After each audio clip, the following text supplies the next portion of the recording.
তাহলে সম্মানিত ভাইরা আমার, আপনাদের এলাকায় নাকি মাইকের আওয়াজ হয় না, কি যেন একটা শুনলাম। এরকম হতে পারে, কারণ ভাইরা হয়তো অনেক চেষ্টা করতেছে। শোনেন, মাইকের আওয়াজ যদি ভালো না হয়, ওয়াজ করবেন সাইদি সাহেবের মতো, শোনা যাবে তোফাজ্জলের মতো। কথা কি বুঝতে পারছেন? মাইকটা ভালো হওয়া লাগবে। বক্তার কণ্ঠের চাইতে মাইকের কণ্ঠ আরো বেশি মিষ্টি হওয়া লাগবে। আর যদি শ্রোতারা একটু মনের মতো হয়, বক্তার আলোচনা সুন্দর করার জন্য দুইটা জিনিস খুব দরকার। একটা ভালো সাউন্ড সিস্টেম, সুন্দর মাইকের সাউন্ড সিস্টেম, আর একটা হলো ভালো মানের শ্রোতা। কথা কি বুঝতে পারছেন? শ্রোতারা যদি ডাবা হয় তাহলে ওয়াজ করে শান্তি পাওয়া যায়, আলগা শ্রোতা হলে সমস্যা। কথা কন না? কিছু মহিলা মানুষের স্বভাব আছে, পুরো গ্রাম ঘুরে বেড়ায়, আছে না? কথা কন, এই পাড়া থেকে ওই পাড়া, পুরো গ্রাম। সকালে ভাত রান্না করার পরে একটা পাক দিয়ে আসে, বিকেলে আর একটা পাক দেয়, সন্ধ্যার পরে যাইতে একটু ভয় লাগে, আর যায় না। কিন্তু দিনের মধ্যে পুরো গ্রাম দুই একবার পাক দেয়। এরকম কিছু মহিলা আছে না?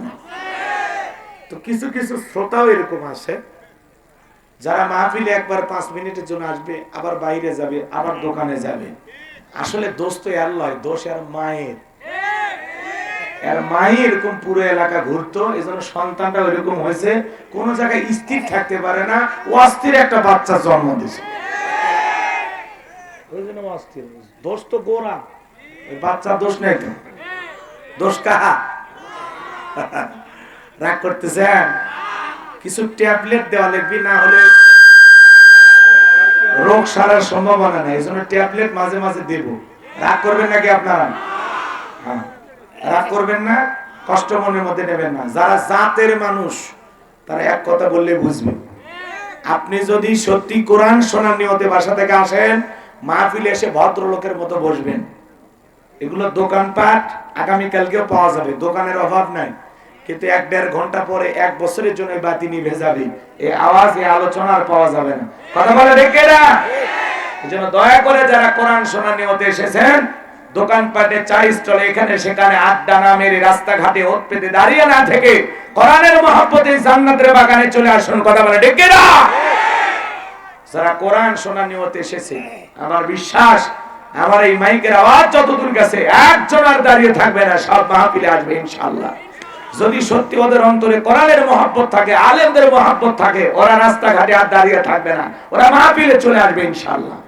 আর যদি শয়তান ধোঁকা দিয়ে বোকা বানায়, তাহলে সে দুনিয়ার রং তামাশা নিয়ে পড়ে থাকবে, দোকানে আড্ডা মারবে। বিয়ে করেনি, কসমেটিকের দোকানে যা কাঁকড়া কিনতেছে, বিয়ে করেনি। এরকম পোলাপানও আছে না? নাই? আর উদ্দেশ্য হলো মহিলা দেখা। মাহফিলে এসে মহিলা দেখে কিছু লোক আছে না? সামনে চেয়ার গুলোতে বসালে ফাঁকা রাখা যাবে, বসে বসে, নাহলে চেয়ার টান দেন, দুটোর মধ্যে একটা বসে। 2 জন 2 চেয়ারে বসে, চেয়ার ফাঁকা রাখলে অন্য কেউ দখল করবে, ফাঁকা রেখে। এটা তো বসালেন, হ্যাঁ, চেয়ার ফাঁকা রাখা যাবে না, যে বসে। তাহলে ওই জায়গায় কোন সূরা থেকে ওয়াজ করছিলাম মনে আছে? হ্যাঁ, সূরা আল মুমিনুন। মাশাআল্লাহ, মনে রাখছো তো বাবা, ভালো করে না? এটা তো মনে হচ্ছে, এটা অন্য কিছু।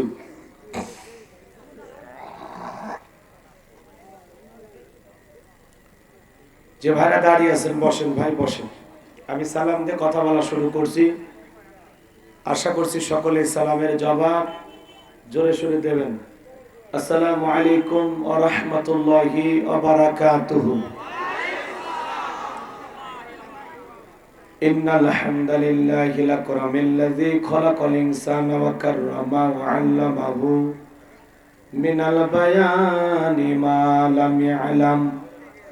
ফাসুবহানাল্লাযী লা ইহসা ইমতিনানুহু বিল লিসানি ওয়ালা বিল কলাম।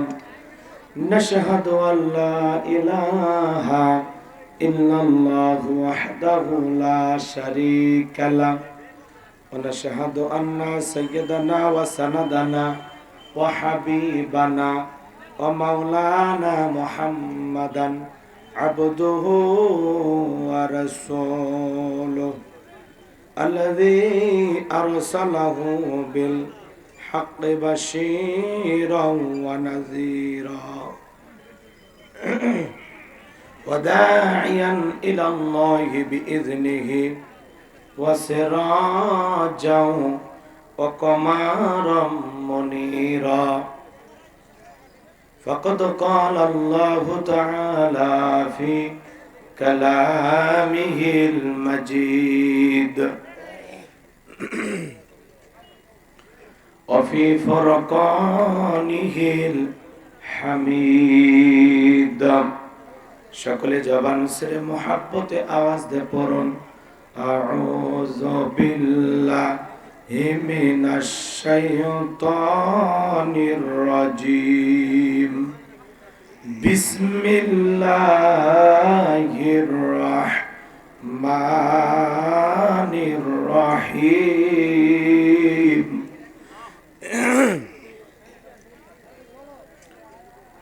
تبارك الذي بيده الملك وهو على كل شيء قدير الذي خلق الموت والحياة ليبلوكم أيكم أحسن عملا وهو العزيز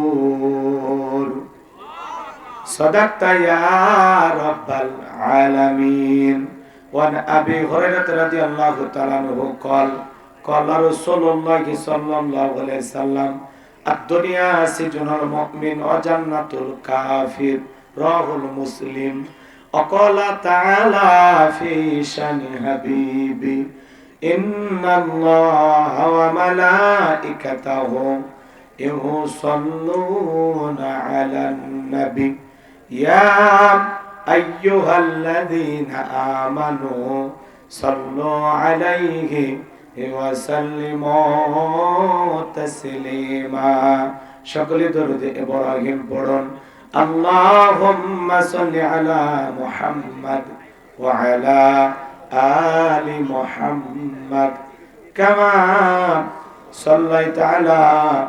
إبراهيم وعلى آل إبراهيم إنك حميد مجيد اللهم بارك على محمد وعلى آل محمد كما باركت على إبراهيم وعلى آل إبراهيم إنك حميد مجيد মুসলিম মরা ঘুমিয়ে পড়েছি বিবেকে জ্বলছে তালা রক্ত মদের হয়েছে শিথিল পাপে অন্তর কালা আসছে পথে আধার নেমে তাই বলে কি রইবি থেমে বারে বারে জ্বলবে বাতি হয়তো বাতি জ্বলবে না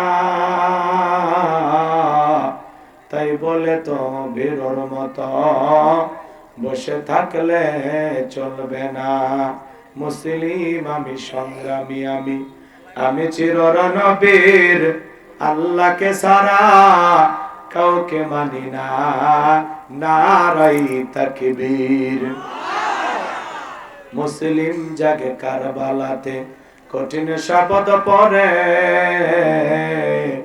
সেই মুসলিম চিরোত্তম তাই তো একত্রে শপথ নিলাম আল্লাহ রাজ গর্ব এবার চির শান্তি সুখের নীর আল্লাহকে সারা কাউকে করি না ভয় নারাই তাকবীর কইরে খালেদ কইরে ওমর এসেছে নতুন বদর কইরে খালেদ কইরে ওমর এসেছে নতুন বদর, কোথারে দেখবে জয়ী তরুণ মুজাহিদ। আবারও কি গাইতে হবে ঘুম ভাঙানো গীত, আবারও কি গাইতে হবে ঘুম ভাঙানো গীত। লা ইলাহা ইল্লাল্লাহ, জোরে লা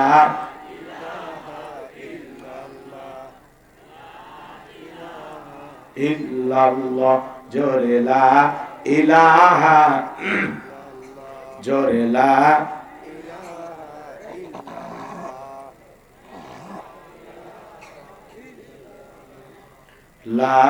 ইলাহা,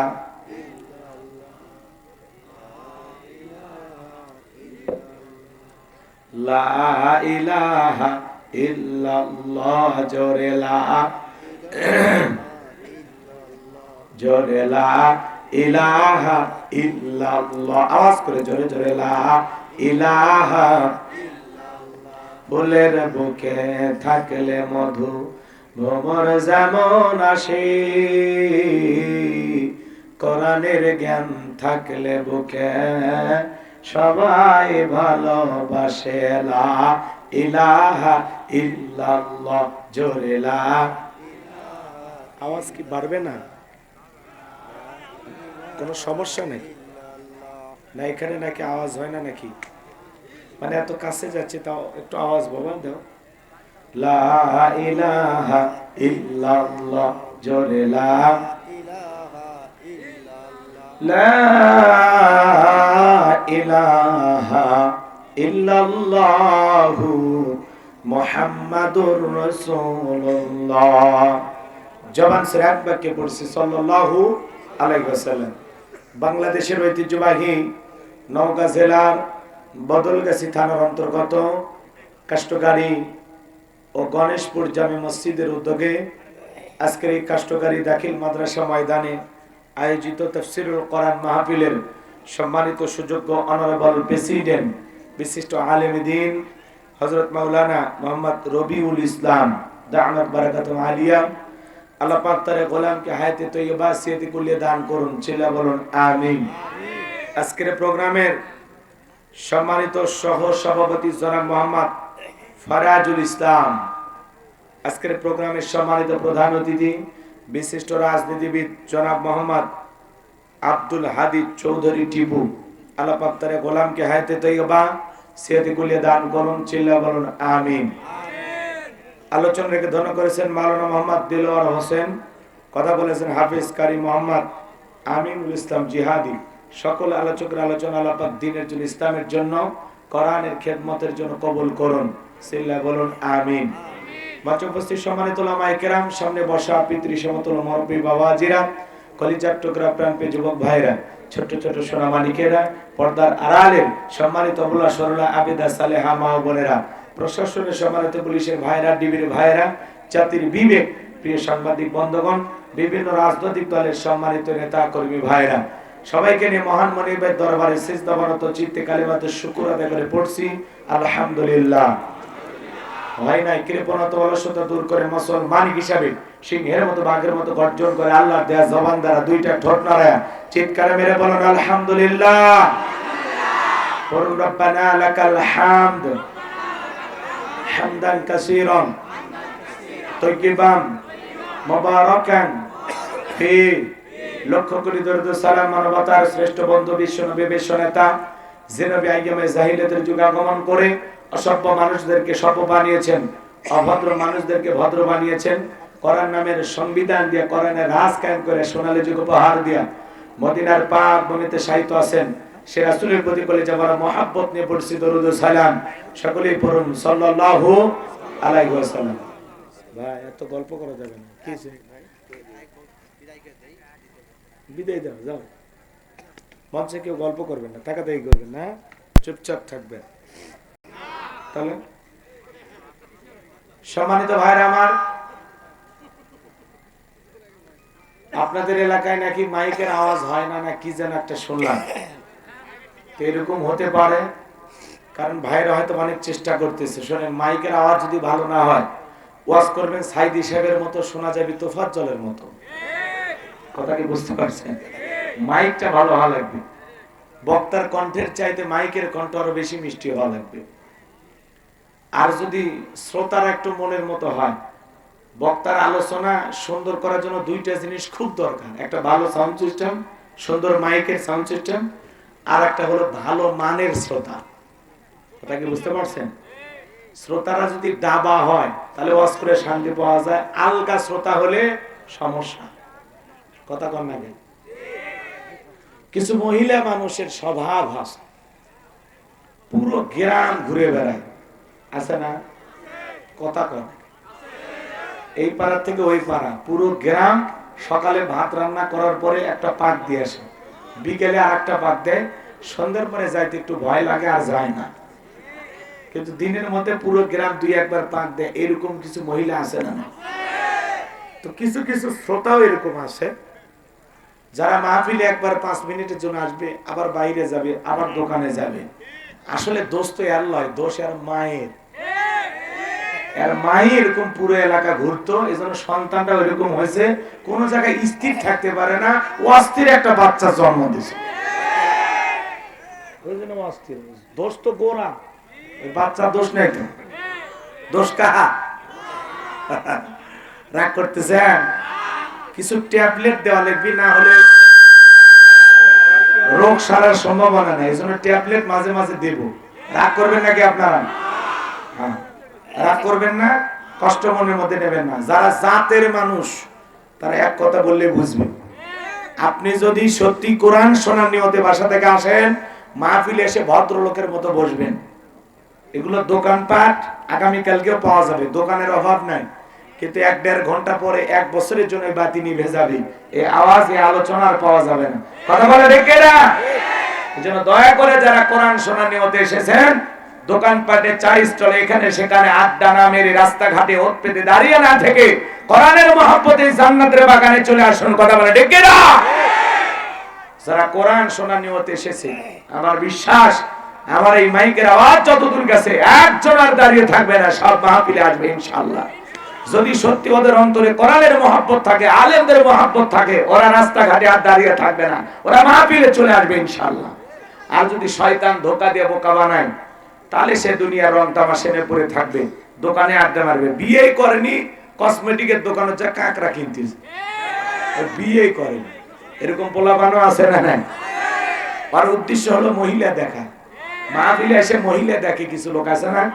কিছু কিছু লোকজন দেখবেন একেবারে বেয়াদব টাইপের লোক, মহিলা প্যান্ডেলের আশেপাশে চোখ মুখ বুঝলেন না, মাফলার টাবলার দিয়ে পেছে টেসে একেবারে সেইভাবে দাঁড়িয়ে থাকে।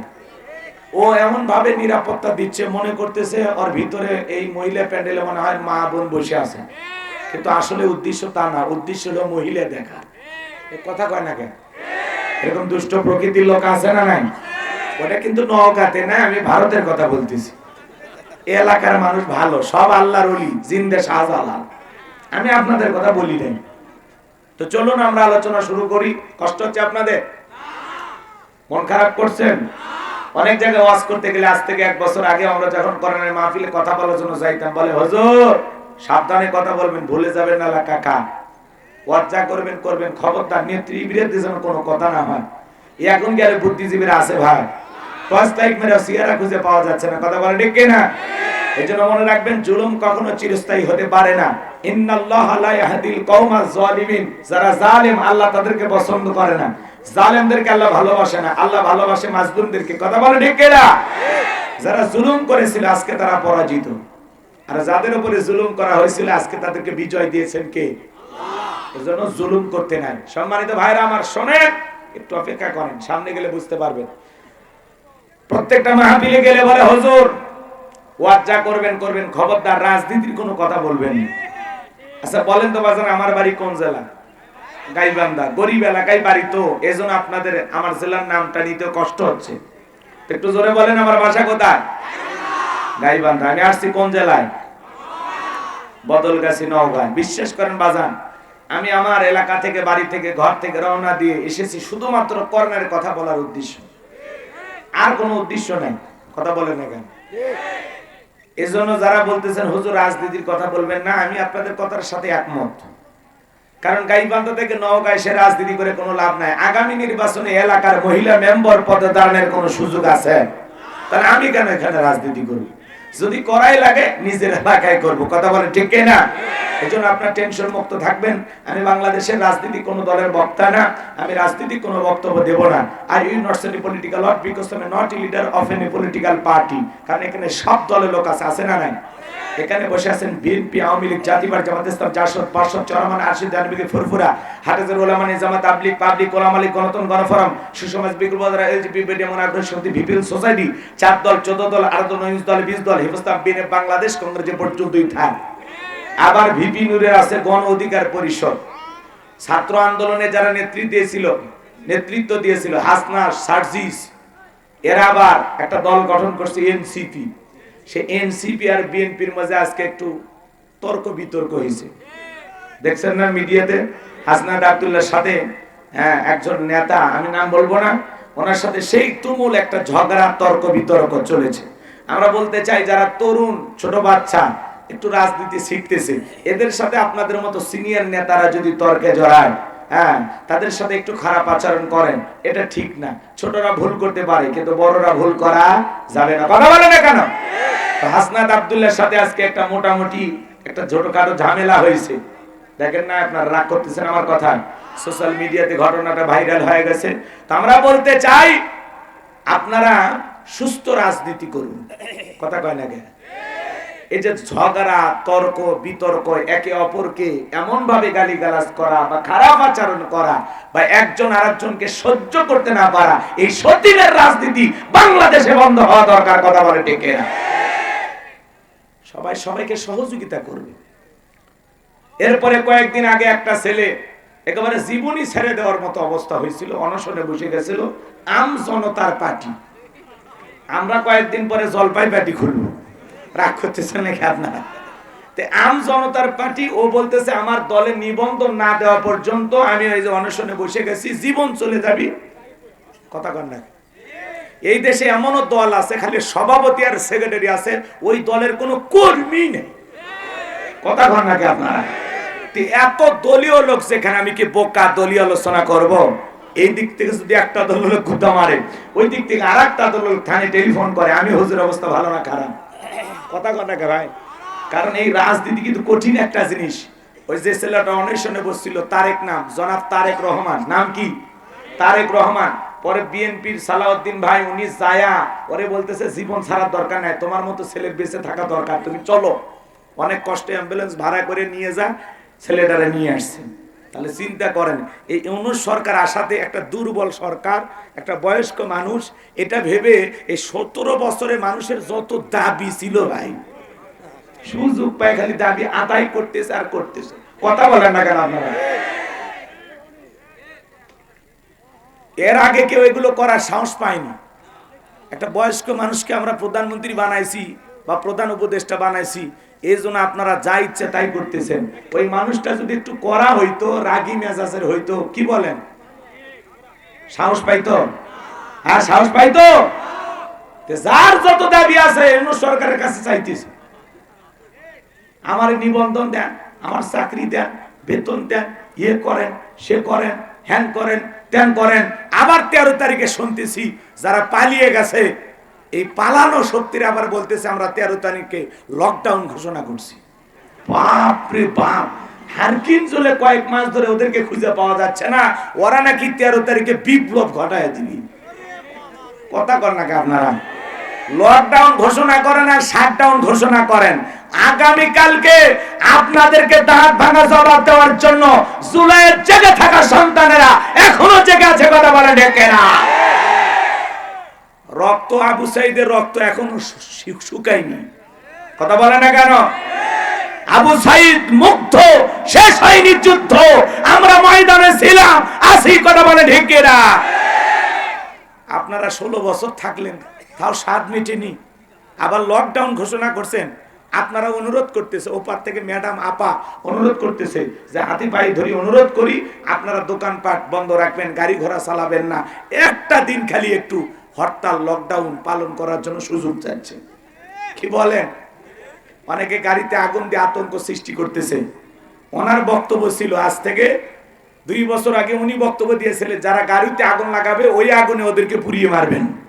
উনি বক্তব্য দিয়েছিলেন, পালিয়ে যাওয়া প্রধানমন্ত্রী, কথা কন না কেন? এখন আমরাও সিদ্ধান্ত নিতে চাই, যারাই এরকম এই দেশে অশান্তি সৃষ্টি করবে, মানুষের জানমালের ক্ষতি করার চেষ্টা করবে, এদেরকে ধরে গণধোলাই দিয়ে প্রশাসনের হাতে তুলে দেবেন, কথা বলেন ঠিক কিনা? এদেশে আর কোনো অশান্তি দেখতে চাই না, আর কোনো মারামারি কাটাকাটি হানাহানি দেখতে চাই না, আর কোন মায়ের বুক খালি হোক আমরা চাই না, একটা শান্তির বাংলাদেশ আমরা করতে চাই। এজন্য দলমত নির্বিশেষে আমার আলোচনা হবে। কষ্ট হচ্ছে আপনাদের? বিরক্ত হয়েছেন আমার কথা? মনে রাখবেন, আমি বাংলাদেশের রাজনীতি নিয়ে কোনো কথা বলতে চাই না, তবে হ্যাঁ, আমি গোলাম রব্বানী যদি কোন রাজনৈতিক বক্তব্য দেই, এই পৃথিবীর শ্রেষ্ঠ রাজনীতিবিদ, শ্রেষ্ঠ রাষ্ট্রনায়ক, শ্রেষ্ঠ রাষ্ট্রপতি, শ্রেষ্ঠ সেনাপতি, শ্রেষ্ঠ বৈজ্ঞানিক, শ্রেষ্ঠ দার্শনিক, শ্রেষ্ঠ বাবা, শ্রেষ্ঠ নানা, শ্রেষ্ঠ আদর্শ, শ্রেষ্ঠ মহামানব রাহমাতুল লিল আলামিনের মদিনার আদর্শের রাজনীতির কথা বলবো। আমি যদি কোন রাজনৈতিক বক্তব্য দেই, খলিফাতুল মুসলিমিন আমিরুল মুমিনিন হযরত ওমর ফারুকের আদর্শের রাজনীতির কথা বলবো। সেই ওমর ফারুক আল্লাহর জমিনে আল্লাহর দ্বীনকে প্রতিষ্ঠিত করার জন্য নিজের কলিজার টুকরা ছেলেকে পর্যন্ত ছাড় দেয় না, কথা বলেন ঠিক কিনা? সেই মদিনাওয়ালার আদর্শের রাজনীতির কথা শোনার পরে আপনার যেন আবার চুলকানি আরম্ভ না হয়, কারণ কোরআন হাদিসের হক কথা সবার পেটে হজম হয়? আপনারা বলেন তো হয়? ছোট্ট বাচ্চা অসুস্থ, বাবা ডাক্তারের কাছে নিয়ে গেছে, ডাক্তার সাহেব কিছু তিতে ট্যাবলেট দিয়েছে খাইতে, ছোট্ট বাচ্চা তিতে ওষুধ খায় না, সব ফেলায় দেয়, সব ফেলায় দিয়েছে। পরের দিন সকালবেলা আবারও ডাক্তারের কাছে চলে গেছে, ডাক্তার সাহেব গতকালকে ট্যাবলেট দিয়েছিলেন তিতে, আমি ছেলের পিতে। বলে না ছেলেরে কোন কায়দায় ঔষধ খাওয়ায়? বলে উপায় একটাই আছে, নওগাঁ শহর থেকে ভালো কোনো হোটেল থেকে মিষ্টি কিনবেন, মিষ্টি কিনে মিষ্টি একটু ফাঁক করবেন, ফাঁক করে ভিতরে ট্যাবলেট ঢুকাইয়া ছেলের সামনে খাইতে দিবেন, আশা করা যায় মিষ্টি খাওয়া হবে, ট্যাবলেটের ভিতরে চলে যাবে, আপনার সন্তানটাও সুস্থতা লাভ করবে। ডাক্তার এমন কৌশল বাবার কাছে চমৎকার মনে হলো, বাবা তাই আমল করলেন, মিষ্টির ভিতরে ট্যাবলেট দিয়া পূর্বের মতো মিষ্টি বানায়া ছেলের সামনে প্লেটে বা ফ্রিজে খাইতে দিয়েছে। বাজান তুমি মিষ্টি খাও, আমি তোমার জন্য এক গ্লাস পানি নিয়ে আসি। এইবার বাবা পানি নিয়ে এসে দেখে প্লেটের মিষ্টি খাওয়া শেষ, মনে মনে কয়েকবার সুবহানাল্লাহ আলহামদুলিল্লাহ পরে জিজ্ঞাসা করে, বাজান মিষ্টি খাইছো? ছেলে উত্তর দিয়ে বলে, হ্যাঁ আব্বা মিষ্টি খাইছি ঠিকই, কিন্তু মিষ্টির ভিতরে যে বিচি ছিল ওইটা খাই না। আজকে সমাজের বাস্তবতা তাই বলে হুজুর ওয়াজ করেন কোনো সমস্যা নাই। আমরা যখন বলি তিবিয়ান আল্লি কুল্লি শাই, মানব জীবন পরিচালনা করার জন্য রান্নাঘর থেকে পার্লামেন্ট পর্যন্ত যত নিয়ম নীতি দরকার দিয়েছেন বিশ্ব সরকার, তখন এক শ্রেণীর মুসলমানের কাছে এই কোরআন হাদিসের হক কথা ট্যাবলেট মার্ক আলোচনা সহ্য হয় না, কথা বলেন ঠিক কিনা? মনে রাখবেন, এই পৃথিবীর জমিনে অসংখ্য নবী রাসূলকে আল্লাহ রাব্বুল আলামিন পাঠিয়েছেন, তাদের দাওয়াতি কাজে কাফের বেঈমানরা বাধার পাঁচিল তৈরি করে দিয়েছিলেন। এরপর আল্লাহর পয়গম্বররা শত বাধার পাঁচিলকে ভেঙে আল্লাহর জমিন আল্লাহর পথে মানুষকে দাওয়াত দিয়েছেন, কথা বলেন ঠিক কিনা? আপনারা আমার প্রিয় নবী কালেমার দাওয়াত দিকে কর্ণের প্রচার করতে গিয়ে মার খেয়েছেন, রক্ত ঝরিয়েছেন, দান্দার মোবারক শহীদ হয়ে গেছেন। সাহাবায়ে کرام দ্বীনকে প্রতিষ্ঠিত করতে গিয়ে মার খেয়েছেন, রক্ত ঝরিয়েছেন, জীবন দিয়েছেন। ও বাংলার মুসলমান, 1952 সালে এদেশের মানুষ যদি ভাষার জন্য জীবন দিতে পারেন, 1971 সালে আপনার আমার পূর্বপুরুষেরা যদি এদেশের স্বাধীনতার জন্য এদেশের মাটির জন্য জীবন দিতে পারেন, 2024 সালের স্বৈরাচার জালেমকে বিদায় করে দেওয়ার জন্য এদেশের 2000-এরও বেশি মানুষ যদি রক্ত দিতে পারেন, জীবন দিতে পারেন, ও বাংলার মুসলমান, যদি কখনো ডাক আসে আল্লাহর এই জমিনে আল্লাহর দ্বীনকে প্রতিষ্ঠিত করার জন্য, প্রয়োজনে বিবির কাছ থেকে বিদায় নেন, সন্তানদের কাছ থেকে বিদায় নেন, মাথায় কাফরে বেঁধে আল্লাহর এই জমিনে আল্লাহর দ্বীনকে প্রতিষ্ঠিত করার জন্য, কোরআনের সমাজ ব্যবস্থা কায়েম করার জন্য নবীদের মতো সাহাবায়ে کرامদের মতো বুকের তাজা রক্ত দিতে কারা কারা রাজি? দুই হাত তুলে আল্লাহকে দেখান, দুই হাত তুলে আল্লাহকে দেখান।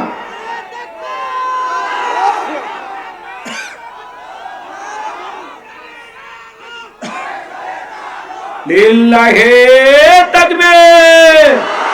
হাত সোজা করেন, টান টান করে হাত তোলেন। ওই যে মাঝে মাঝে হাত বেঁকা দেখা যায়, দুই হাত সোজা করার শক্তি না, আপনি পুরুষ মানুষ, 2 টিম ভিটামিন ক্যালসিয়াম মাঝে মাঝে কিনে খাবেন, একেবারে দুর্বল হলে চলতে পারবেন। আর সোজা করেন, সোজা করেন, সবাই টান টান করে হাত তোলেন, সবাই টান টান করে হাত তোলেন। আমার আল্লাহ রাব্বুল আলামিন বলেন, ইন্নাল্লাহ আশতারা মিনাল মুমিনিনা আনফুসাহুম ওয়া আমওয়ালাহুম বিআন্না লাহুমুল জান্নাহ। সূরা তাওবার 111 নম্বর আয়াতে আল্লাহ রাব্বুল আলামিন জানিয়ে দিলেন, নিশ্চয়ই মুমিন বান্দাদের জান মাল আমি আল্লাহ ক্রয় করে নিয়েছি, বিনিময়ে দেব জান্নাত। বলুন সুবহানাল্লাহ। তাহলে বলেন তো বাজান, আপনার আমার জীবনের মালিক কে? এই নওগাঁর যুবকেরা ভালো করে বলো তো, এই জীবনের মালিক কে? প্রেম করবা আর প্রেমিকাকে পার্কে নিয়ে যা ডায়লগ দিবা, এ জীবন তোমার, তুমি শুধু আমার। ওরে হাইব্রিড যুবক, এই জীবনের মালিক কে? আপনার আমার সম্পদের মালিক কে? আল্লাহর দেয়া জীবন, আল্লাহর দেয়া সম্পদ আল্লাহর পথে খরচ করতে রাজি আছেন তো মুসলমান? রাজি আছেন তো ইনশাআল্লাহ? রাজি আছেন তো ইনশাআল্লাহ? বাম হাত নামান, শুধু ডান হাত তুলে রাখেন, শুধু ডান হাত। আল্লাহ রাব্বুল আলামিন বলেন, ইল্লা সাহাবাল ইয়ামিন ফি জান্নাতিন ইয়াতাসাআলুন, ডানপন্থী যারা জান্নাতের বাগানে থাকবে তারা, ডানপন্থী যারা আল্লাহর প্রিয় তারা বলুন আল্লাহু আকবার। কোনো কথা হবে না। কিছুক্ষণ আগে বলেন হুজুর জীবন দিতে রাজি, এমনিতেই বাইরে বাইরে থাকি, বাড়িতে যা আবার কেলে ভাই তোমরা টাকা পাইছো, মহিলা পুরুষ প্যান্ডেল ব্যাগগুলো পাইছো, যা হয়েছে আলহামদুলিল্লাহ। মেম্বার সাহেব কি আপনি? সহসভাপতি কি আপনি? কি যা হয়েছে আলহামদুলিল্লাহ নাকি? হ্যাঁ, কিছু তো কইলেন না। সহসভাপতি আপনারা ৫-১০ হাজার টাকা দিবেন না? কিছু কল লাগে না? আগে দিয়ে দিছেন, বক্তার কাছে দেওয়ার মতো কিছুই বাকি নাই, মানে সব আগে দিছেন। মাশাআল্লাহ, আগে দিয়ে দিছে। তাহলে সুপার সাহেব আর কি বলবো, মানুষ ভালো, আগে দিয়ে দিছে আলহামদুলিল্লাহ।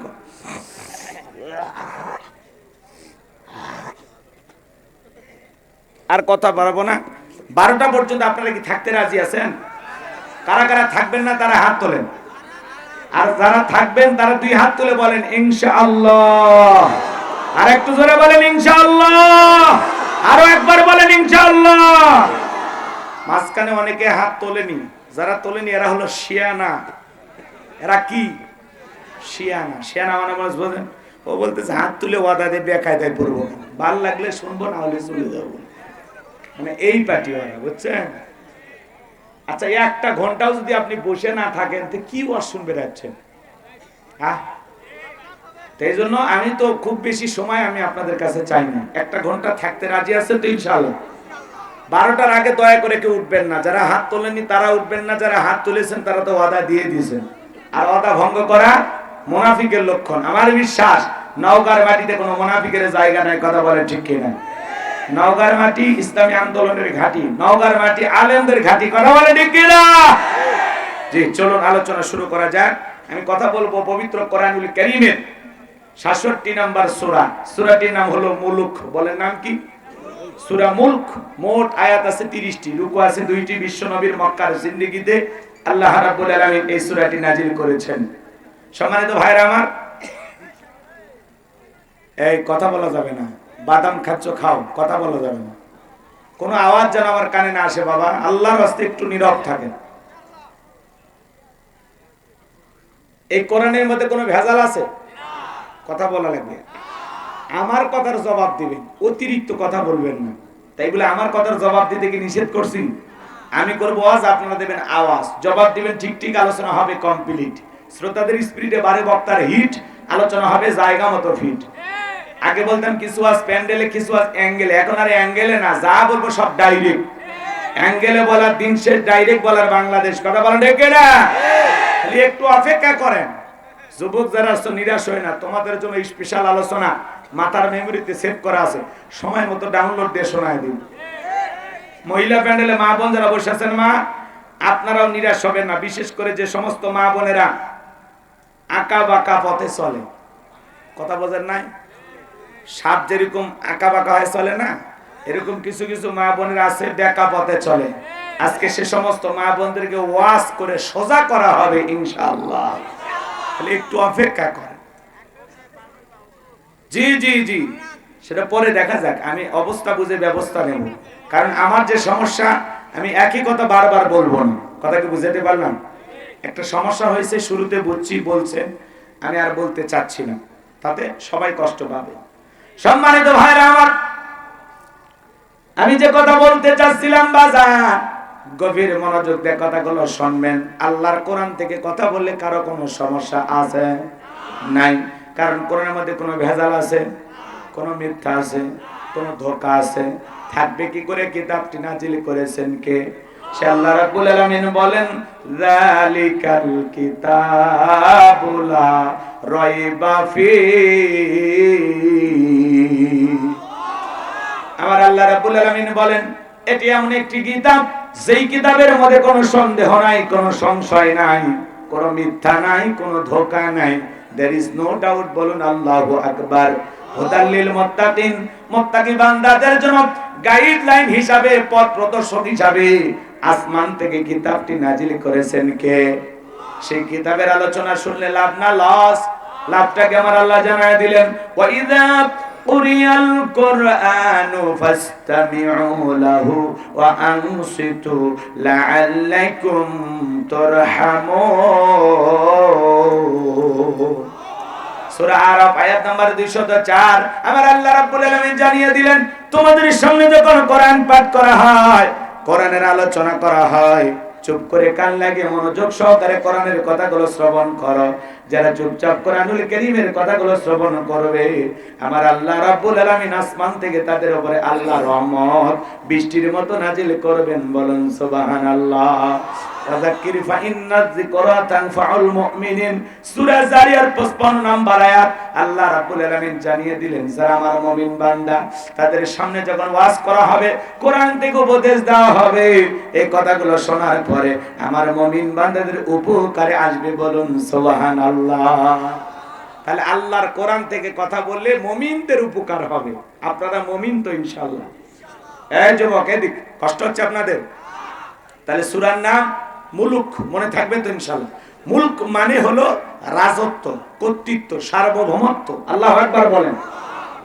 আমি সেখান থেকে 2টি আয়াত কারিমা তেলাওয়াত করেছি। 29 নম্বর পারার প্রথম সূরা, আর কোরআনুল কারীমের 66 নম্বর সূরা। এই যুবকে, অশুনছ মনে থাকে না, মনে রাখা লাগবে। সূরার নাম কি বলছি? একটু জোরে বলেন। সূরা মুলুক, মনে থাকবে তো ইনশাআল্লাহ? মোট আয়াত কত? 30টি। রুকু আছে 2টি। আর কোরআনুল কারীমের কত নাম্বার সূরা? 66। কত নাম্বার পারায় আছে? 29 পারা, প্রথম সূরা। মনে থাকবে? 2টি আয়াতে কারিমা তেলাওয়াত করেছি, 1 এবং 2 নাম্বার আয়াত। 1 নাম্বার আয়াতের আলোচনা গরম, বেশি গরম করে যদি ছাড়ে দেই অঘটন ঘটতে পারে। এজন্য পরে আবার ঠান্ডা করারও ব্যবস্থা আছে। কথা কয় না? আগে বলছেন একটু আওয়াজ দিবেন, আর কিচ্ছু চাই না। আর কি টাকা চাবো? একটু আওয়াজ দেন। তাও না কয় 6 জন। কি ওয়াজ কি করবো না দোয়া করবো? কষ্ট হচ্ছে? একটু তাকবীর দেন। লিল্লাহি তাকবীর, লিল্লাহি তাকবীর। তাহলে এইবার জবান ছেড়ে সবাই মহব্বতে আমার সঙ্গে তেলাওয়াত করুন। আউযু বিল্লাহি মিনাশ শাইতানির রাজীম। বিসমিল্লাহির রাহমানির রহিম। বিতাড়িত মুর্দার শয়তানের কাছ থেকে আল্লাহ পাকের কাছে আশ্রয় প্রার্থনা চাচ্ছি। পরম করুণাময় দয়ালু আল্লাহ তাআলার নামে শুরু করছি। সূরার নাম মুলুক। আল্লাহর কোন বান্দা যদি সূরা মুলুক নিয়মিত আমল করে, যে ব্যক্তি সূরা মুলুক নিয়মিত তেলাওয়াত করবে, আল্লাহ তাআলা তার কবরের সলজবকে সহজ করে দিবেন। বলুন সুবহানাল্লাহ। শুধু তাই নয় আমার ভাইয়েরা, সূরা মুলুক যদি আল্লাহর কোন বান্দা নিয়মিত তেলাওয়াত করে, নিয়মিত আমল করতে পারে, কিয়ামতের ময়দানে এই সূরাটি তিলাওয়াতকারী ব্যক্তির পক্ষে আল্লাহর দরবারে সুপারিশ করবেন। বলুন সুবহানাল্লাহ। সূরা মুলুক নিয়মিত আমল করলে কিয়ামতের ময়দানে এই সূরাটি আল্লাহ তাআলার সাথে কিয়ামতের ময়দানে আপনার পক্ষ নিয়ে ঝগড়া করবে, আপনাকে জান্নাতে নিয়ে যাওয়ার জন্য আল্লাহর কাছে সুপারিশ করবেন। চিৎকার মেরে বলুন সুবহানাল্লাহ। তাহলে এই সূরাটি আমাদের আমল করা দরকার আছে না নাই? যারা পড়তে পারেন নিয়মিত আমল করবেন, আর যারা কোরআন পড়তে পারেন না, এখনো সময় আছে, আপনারা পড়ার চেষ্টা করবেন, শেখার চেষ্টা করবেন। আল্লাহ আমাদের তৌফিক দান করুন। জোরে বলুন আমিন।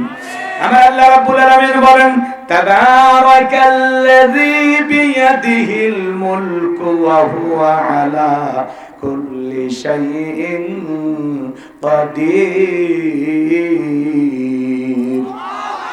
মহামান্বিত সেই সত্তা যার হাতে সর্বময় কর্তৃত্ব, রাজত্ব পাওয়ার ক্ষমতা, তিনি হলেন সব বিষয়ের উপরে ক্ষমতাবান। তাহলে সকল ক্ষমতার একমাত্র মালিক কে? আসমানে ক্ষমতা চলবে কার? চিল্লায়ে বলবেন। আসমানে ক্ষমতা চলবে কার? জমিনে ক্ষমতা চলবে কার? সকল ক্ষমতার একমাত্র মালিক কে? আসমান জমিনের একচ্ছত্র মালিকানা কার? লিল্লাহি মুলকুস সামাওয়াতি ওয়া মা ফিল আরদ। আকাশ আর জমিনের একচ্ছত্র মালিক আমার আল্লাহ। আল্লাহু আকবার। আসমান জমিনের মালিক একের মধ্যে কারো ভাগ আছে? সন্দেহ আছে আপনাদের? আসমান আর জমিনে আল্লাহর চাইতে বড় আর কেউ আছে? ওয়ালাম ইয়াকুল্লাহু কুফুয়ান আহাদ। আকাশ আর জমিনে আল্লাহর সমকক্ষ, আল্লাহর সমতুল্য আর কেউ নেই। বলুন আল্লাহু আকবার। তাহলে আল্লাহর চাইতে বড় আর কেউ নাই, আল্লাহর চাইতে বড় ক্ষমতাধর কেউ নাই।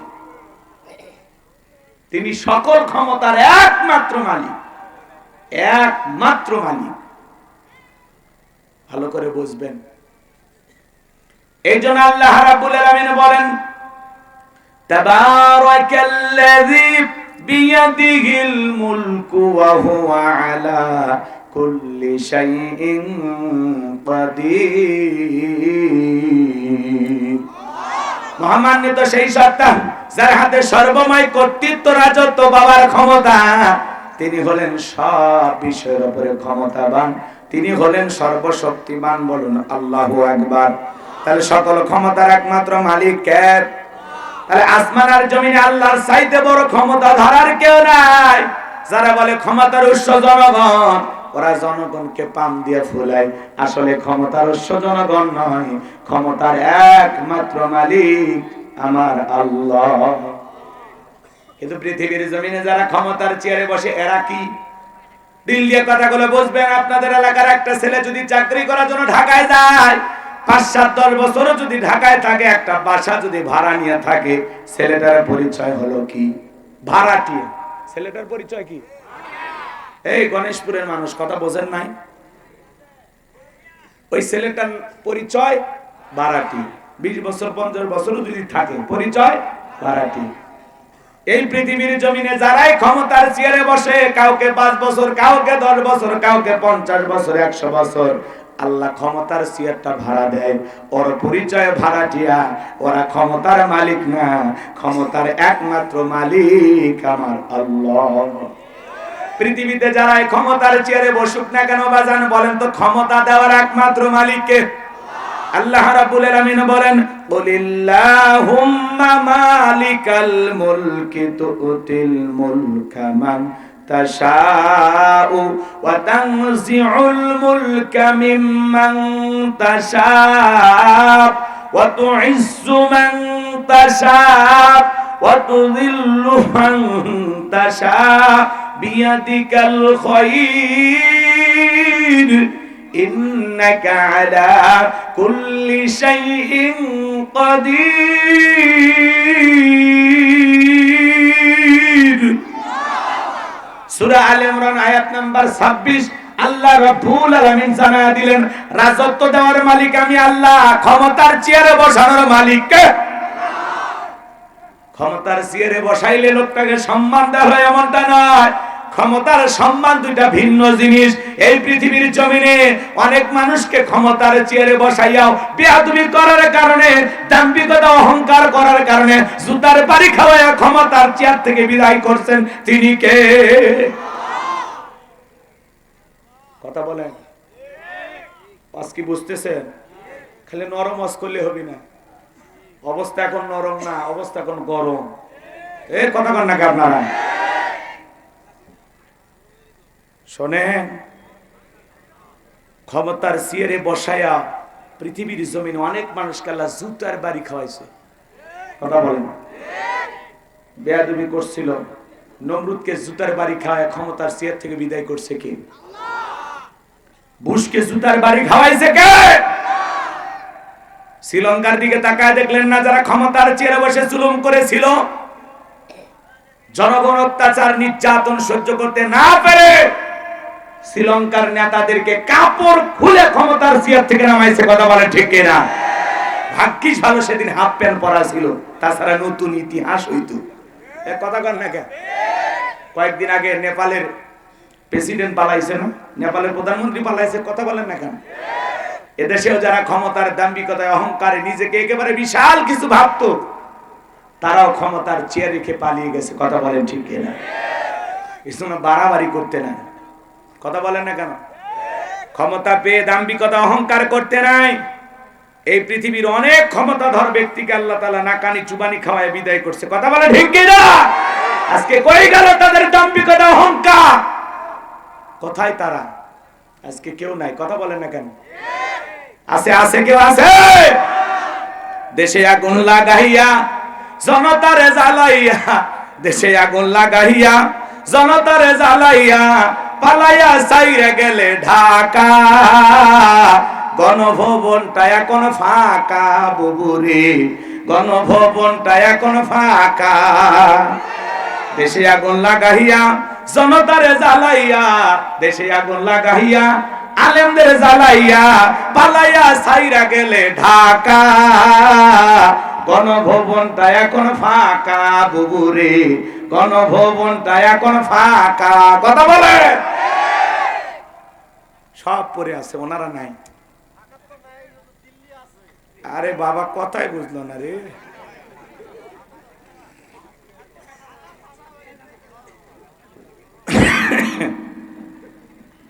সাইরা গেছে ঢাকা, দিল্লিতে করছে দেখাই তো, ও তো বুঝছি, ওটাকে নতুন করে বলা লাগবে। উনি আবার আসবে, কালকে ঢুকবে এই দেশে, রেডি থাকেন। 13 নভেম্বর আসিতেছে সাবেক প্রধানমন্ত্রী, কোন দিক দিয়ে যে শর্ট করে ঢুকবে আমার তো টেনশনই আছে। তবে দেশের মানুষ দেশে আসুক, মেয়ে মানুষ, তার উপর আবার বিধবা, কতদিন বাইরে থাকবে, আসুক না ভাই। এদেশ ওনার বাবার, এই দেশ ওনার স্বামী, এদেশের অনেক উন্নয়ন উনি করেছেন, আসুক, কথা কয় না কেন? আরে ভাই যারা পালিয়ে যায় এরা কখনো আসে? জোরে বলেন না কেন? পৃথিবীর ইতিহাসে এরকম ঘটনা ঘটেনি।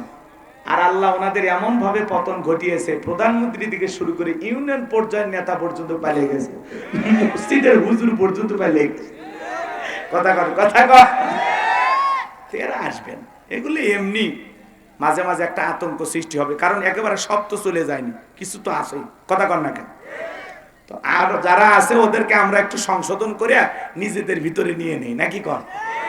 হ্যাঁ, যারা অপরাধ করেনি এদেরকে নেন, আর যারা অপরাধ করছে ওদের শাস্তি হওয়া দরকার, কথা বলেন ঠিক কিনা?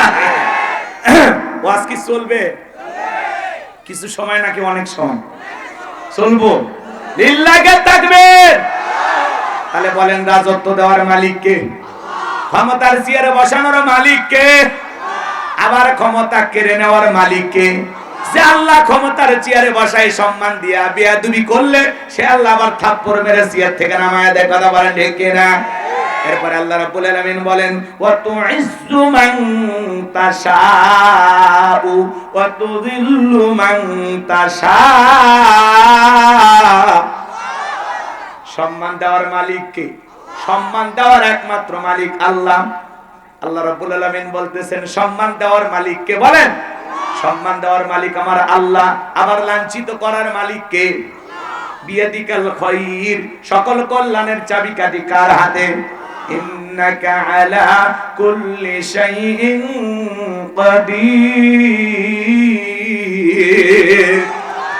আর তিনি হলেন সর্বশক্তিমান, তিনি হলেন সব বিষয়ের উপরে ক্ষমতাবান, সকল ক্ষমতার একমাত্র মালিক আল্লাহু আকবার বলেন।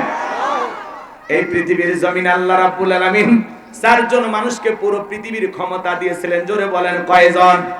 আরে ভাই পুরো পৃথিবীর ক্ষমতা দূরের কথা, ছোটখাটো পাতি নেতার গরম এলাকায় থাকা যায় না। ভাই আমার চিনিস, আমি অমুক নেতার আপন খালাতো বোন, তার ছোট মেয়ে বিয়ে করেছি, কি হাইব্রিড পরিচয় আছে না? নাই। আমার নবীর জামানায় এরকম একজন ব্যক্তি ছিল, গোত্রীয় লিডার, দলপতি বলা হইতো। আমার ভাইয়েরা নবীজি হিজরত করে মদিনায় চলে গেছেন, মক্কার কাফিরদের কেনে রাসূলের কোনো মাথা ব্যথা নাই। রাসূল আপন গতিতে ইসলামের দাওয়াত, কালেমার দাওয়াত দিয়ে চলতেছেন, কিন্তু মক্কার মহাবীর আমর প্রতিমার সামনে দাঁড়ায়া, লাত হুজ্জা দেবদেবী সরস্বতী রাধা কৃষ্ণ ভগবতী প্রতিমাগুলোর সামনে দাঁড়ায়া দেখে বলতেছে, যতক্ষণ আব্দুল্লাহর বেটা মুহাম্মদ বলেন সাল্লাল্লাহু আলাইহি সাল্লামের দেহ থেকে কাল্লা না ফেলাইতে পারবো ততক্ষণ পর্যন্ত আমি এক ফোঁটাও পানি পান করব না। জোরে কন্যা ওয়াজবিল্লাহ। আমার নবীর দেহ থেকে কাল্লা ফেলাইতে চাই, বলেন তো বাজান, আমার নবী কি আর পাকা ধানে মই দিয়েছে? আর বাড়িতে চুরি করতে গেছে? আপনার আমার নবীর কি কোনো অপরাধ আছে? নবীর কোনো অপরাধ নাই। নবী কালেমার দাওয়াতে ইসলামের প্রচার প্রসার করে, এক আল্লাহর পথে মানুষকে আহ্বান করে। এটাই কাফিরদের সহ্য হইতো না। ওরা ভাবে আমরা 33 কোটি দেবতা মানি, তাই কত সমস্যা। এক আল্লাহকে মানলে সব সমস্যার সমাধান, এটা ওরা বিশ্বাস করতো না। আমার ভাইয়েরা, প্রতিবার সামনে শপথ গ্রহণ করলে নবীজির দেহ থেকে কাল্লা আলাদা করে দেবেন, এই ঘোষণা দিয়া মদিনার পথে রওনা করেছেন। আল্লাহ রাব্বুল আলামিন এই তত্ত্বটা, এই সংবাদটা বিশ্ব নবীর কানে পৌঁছায়া দিলেন। নবী গো, ওই মক্কার মহাবীর আমর আপনার মাথা নেওয়ার ঘোষণা করে রওনা করেছেন। এই কথা শোনার পর নবী আমার টেনশনে পড়ে গেলেন, কি করা যায়? সাহাবায়ে কেরামদেরকে বললেন, ও আমার সাহাবীরা, মক্কার মহাবীর আমার মাথা নেওয়ার ঘোষণা করে রওনা করেছে, তোমরাই বলো কি করা যায়? হযরত ওসমান রাদিয়াল্লাহু তাআলা ডেকে বলেন, নবী আপনি আল্লাহর এত বড় পয়গম্বর, আপনি আল্লাহর কাছে দোয়া করেন ওই মক্কার মহাবীর আমর আপনার কাছে পৌঁছার আগে ওরা হাত পাল্লা যেন প্যারালাইজ করে দেয়, আপনার কাছে পৌঁছানোর ক্ষমতা যেন না থাকে। নরম মানুষ দোয়ার পক্ষে।